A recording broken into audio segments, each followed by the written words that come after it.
અંકલેશ્વરમાં સરકારી સરસ્વતી સાધના યોજના હેઠળની સાયકલો ભંગારમાં મોકલાઈ। ભરૂચ જિલ્લામાં સરસ્વતી સાધના યોજના હેઠળ ખરીદાયેલી સાયકલ વિદ્યાર્થીનીઓને વિતરણ ન કરવામાં આવતા આખરે તેને ભંગારમાં આપવાની ફરજ પડી હતી।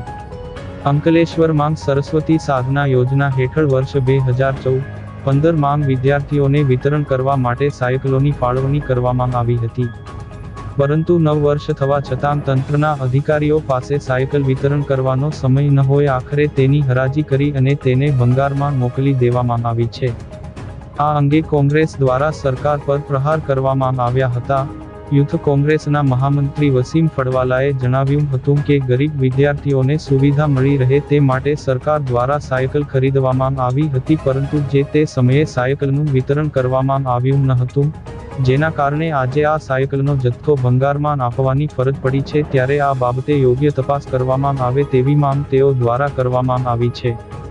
આ તરફ ભરૂચ જિલ્લા પ્રાથમિક શિક્ષણ અધિકારી સચિન શાહે ટેલિફોનિક વાતચીતમાં જણાવ્યું હતું કે શિક્ષણ વિભાગ દ્વારા વર્ષ 2014-15 માં જંબુસર, આમોદ અને અંકલેશ્વરમાં ખરીદાયેલ 246 જેટલી સાયકલનો હરાજી દ્વારા નિકાલ કરવામાં આવ્યો છે, જેની પડતર કિંમત 850 રૂપિયા રાખવામાં આવી હતી, જેની સામે 1000 રૂપિયાના ભાવે સાયકલ ભંગારમાં આપવામાં આવી છે।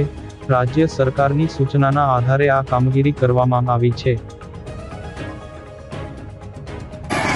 સામાજિક અને ન્યાય અધિકારીતા ગુજરાત સરકાર સરસ્વતી સાધના યોજના હેઠળ જે ગરીબ વિદ્યાર્થીઓ માટે સહુલિયત થાય તે માટે ગુજરાત સરકારે 2014-15 માં સાયકલો ફાળવવામાં આવી હતી, જે આજે સમગ્ર ગુજરાતમાં સળગતો મુદ્દો થયો છે।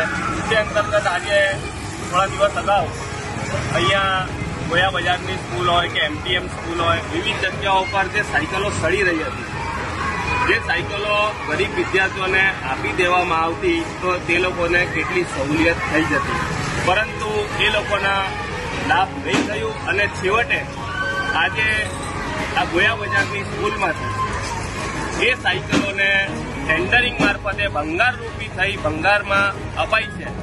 તો મારે તંત્રને એ સવાલ કરવો છે કે જો ગુજરાત સરકાર દ્વારા સમગ્ર ગુજરાતમાં આટલી માતબર રકમે જે સાયકલો ફાળવવામાં આવી હતી, તો એ સાયકલોનો યોગ્ય ઉપયોગ ન થયો, વિદ્યાર્થીઓને એનો લાભ ન થયો, તો સરકારના નાણાં વેડફવા પાછળ એનો હેતુ શું? જો એને ભંગારમાં જ આપવાની હતી તો પછી એ સાયકલો આ યોજના પાછળ શું કોઈ મોટો ભ્રષ્ટાચાર થયો છે? એ તપાસનો વિષય છે। હું ભરૂચ જિલ્લા શિક્ષણ અધિકારીને પણ કહેવા માંગુ છું કે એમના ટેન્ડરિંગ હેઠળ આજે આ ભંગારમાં સાયકલો અપાઈ છે, તો શું ભાવથી આ સાયકલો અપાઈ છે? ભરૂચ હોય, અંકલેશ્વર હોય, જંબુસર હોય, વિવિધ સ્થળોએ આ સાયકલો જે સડી રહી, 10 વર્ષ સુધી સડી રહી અને ભંગારમાં આપી, તો એની પાછળ શું કોઈ ભ્રષ્ટાચાર છે?